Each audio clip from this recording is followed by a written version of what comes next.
కమ్మటి తెలుగు కథలకు స్వాగతం. ఈరోజు మనం చెప్పుకోబోయే హాస్య కథ రాధ నవ్వింది.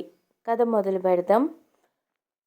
ప్రభుత్వ సైన్స్ ఆర్ట్స్ డిగ్రీ కళాశాల ప్రాంగణం విద్యార్థులతో కోలాహలంగా ఉంది. ఏరా మావా, అంత సంతోషంగా ఉన్నావు? బీకామ్ ఫస్ట్ ఇయర్ చదువుతున్న నర్సిరెడ్డి బీఎస్సీ ఫస్ట్ ఇయర్ చదువుతున్న చారితో అడిగాడు. నిన్న కెమిస్ట్రీ ల్యాబ్లో ప్రాక్టికల్స్ చేస్తుండగా నన్ను చూసి రాధ నవ్వింది అన్నాడు చారి తనలో తాను పులకరించిపోతూ. ఏ రాధరా? స్టేషన్ మాస్టర్ కూతురు రాధనా? కిష్టప్ప కాంపౌండ్లో ఉండే రాధనా? కిష్టప్ప కాంపౌండ్లో ఉండే రాధరా? బహుశా ఆ అమ్మాయి నన్ను ప్రేమిస్తున్నట్లున్నది. నన్ను చూసి చాలా అందంగా నవ్విందిరా. నాకు ఆ అమ్మాయి నవ్వు చాలా నచ్చిందిరా. నేను కూడా ఆ అమ్మాయిని ప్రేమిస్తున్నానురా. ఏమిటి? కిష్టప్ప కాంపౌండ్లో ఉండే రాధనేనా? తెల్లగా సన్నగా ఉంటుంది, అందంగా నవ్వుతుంది, పైగా నవ్వితే బుగ్గ మీద సొట్టపడుతుంది, ఆమెనేనా? అవునరా బాబు, ఆమెనే. చచ్చంపో, ఆమె నన్ను కూడా చూసి నవ్వుతుంది. ఏమిట్రా నీవు అనేది? అవును, ఆమె మా కాంపౌండ్లోనే ఉంటుంది. వాళ్ళ ఇల్లు తర్వాత మా ఇల్లు. ఆమె నేను కాలేజ్కు దాదాపు ఒకేసారి ఇంటి నుండి బయటికి వస్తాము. నేను బయటికి వస్తానో లేదో అప్పుడే ఇంటి నుండి బయటికి వెళ్తూ ఉండే రాధ ఒక్కసారిగా వెనక్కి చూసి అందంగా నవ్వుతుంది. బహుశా ఆమెకు నేనంటే ప్రేమ కావచ్చు. నేను కూడా ఫిక్స్ అయ్యాన్రా. ఐ లవ్ హర్ అన్నాడు నర్సిరెడ్డి ఉద్వేగంగా. నీవు నా ప్రాణ స్నేహితుడివై ఉండి ఇలా చేయడం ద్రోహంరా. లేక లేక ఒక అమ్మాయి నన్ను చూసి నవ్విందిరా. నా ప్రేమకు అడ్డు రావద్దురా అన్నాడు చారి బాధగా. నీవు ఎన్నోసార్లు నా కోసం త్యాగం చేశావు. ప్రేమ విషయంలో కూడా నీ త్యాగాన్ని కోరుకుంటున్నాను. అరే, నా ప్రాణాన్ని ఇవ్వమన్నా ఇస్తాను, కానీ అందంగా నవ్వే ఆమె ప్రేమను మాత్రం నీ కోసం వదులుకోలేను. అంతేనారా మన స్నేహం? అయితే ఈ రోజు నుండి నీవు నా మిత్రుడివి కాదు, శత్రువ్వి అంటూ కోపంగా చెప్పాడు. నీవు నన్ను శత్రువుగా భావిస్తే రాధ కోసం నేను నిన్ను శత్రువుగా భావిస్తాను అంటూ చొక్కా చేతులు మడిచాడు. ఇంతలో వాళ్ళ common friend BA first year చదువుతున్న రవి అక్కడికి వచ్చాడు. అక్కడి పరిస్థితి గమనించాడు. వాళ్ళు చెప్పిన మాటలను బట్టి అక్కడ అంతవరకు ఏమి జరుగుతుందో అర్థం చేసుకున్నాడు. వాళ్ళ ముగ్గురిలో రవి కాస్త మెచ్యూర్డ్. అరే, ఒక అమ్మాయి కోసం కొట్టుకోకండి, స్నేహాన్ని పాడు చేసుకోకండి. రాధ నాకు పరిచయమే. ఈరోజు మధ్యాహ్నం మన కాలేజీ లైబ్రరీ వెనుక ఉన్న గ్రౌండ్ వద్ద ఉన్న క్యాంటీన్కు రమ్మంటాను. మీరు రండి. అక్కడికి ఆమె వచ్చిన తర్వాత మీకు ఒక క్లారిటీ ఇస్తాను అని మిత్రులకు సలహా ఇచ్చాడు. చారి, నర్సిరెడ్డిలు సరే అన్నారు. మధ్యాహ్నం ముగ్గురు మిత్రులు కాలేజీ లైబ్రరీ వెనుక ఉన్న గ్రౌండ్కు చేరుకున్నారు. ఒక చెట్టు నీడలో కూర్చున్నారు. లైబ్రరీ వెనుక ఉన్న గ్రౌండ్ అంతా పిచ్చి మొక్కలతో, బురదగుంటలతో, రాళ్ళు రప్పలతో చాలా అసహ్యంగా ఉంది. ఒక చోట బురదలో పందులు పొర్లుతున్నాయి. మరి కొద్ది దూరంలో రాళ్ల కుప్పలపైన కుక్కలు పోట్లాడుతున్నాయి. అంతలో అటువైపు రాధ రావడం గమనించారు మిత్రత్రయం. వాళ్ళు రాధను చూస్తున్నారు. రాధ వాళ్ళను చూడటం లేదు. కానీ వాళ్ళు పెద్ద దూరంలో లేరు. రాధ వస్తుందిరా ఆనందంగా అన్నాడు చారి. గట్టిగా అరవకురా అన్నాడు రెడ్డి. లైబ్రరీ దాటుకుని గ్రౌండ్లో ఉన్న క్యాంటీన్ వైపు రాధ వస్తూ ఒక్కసారిగా వెనక్కి తిరిగి చూసి నవ్వింది. అక్కడ పందులు బురదలో పొర్లుతున్నాయి.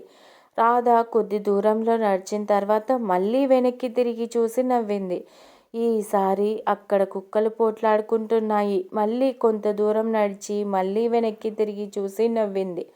అక్కడ చెత్త కుప్ప దగ్గర కొంతమంది పిల్లలు కాగితాలు ఏరుకుంటున్నారు. అలా ఆమె నడుస్తూ వెనక్కి తిరిగి నవ్వుతూ క్యాంటీన్లోకి నడిచింది. ఆ సన్నివేశాన్ని చూస్తూ ఉన్న నర్సిరెడ్డి, చారీలు నోరు వెళ్ళబెట్టారు. చారి నోరు పెగిల్చుకొని ఏమిట్రా అలా నవ్వుతుంది అన్నాడు అయోమయంగా. ఇంకా అర్థం కాలేదా? ఆ అందమైన నవ్వు ఎలాంటిదో అన్నాడు రవి నవ్వుతూ. లేదురా అన్నాడు రెడ్డి ఒక రకమైన ట్రాన్స్లో ఉంటూ. పాపం ఆ అమ్మాయికి అదొక పాడు మేనరిజం. అసంకల్పితంగా అలా వెనక్కి తిరిగి నవ్వడం చిన్నప్పటి నుంచి అలవాటు అయ్యిందట.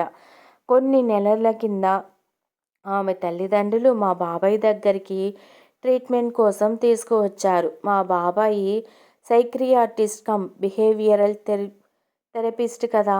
ఏదేమైనా రాధ మాత్రం అందంగా నవ్విందిరా అన్నాడు చారి కళ్ళు మూసుకొని ఆమె నవ్వు ముఖాన్ని తలుచుకుంటూ. అంటే అలా వెనక్కి తిరిగి చూసి అందంగా నవ్వడం ఒక పాడు అలవాటు అన్నమాట. పాపం అంటూ నోరు వెళ్ళబెట్టాడు రెడ్డి. అమ్మాయికి పెళ్ళి ఎలా అవుతుందో అన్న దిగులుతో నేను మంచం పట్టినా మీకు ఇంత కూడా దిగులు లేదే అంటూ గద్దించింది సుందరి తన భర్త రాధ తండ్రి అయిన భాస్కర్తో. మన అమ్మాయి అందమైనది, ఇంకా చదువుకుంటుంది. రేపు ఉద్యోగం చేస్తే రాజా లాంటి సంబంధం వస్తుంది. నీవు కంగారు పడకు.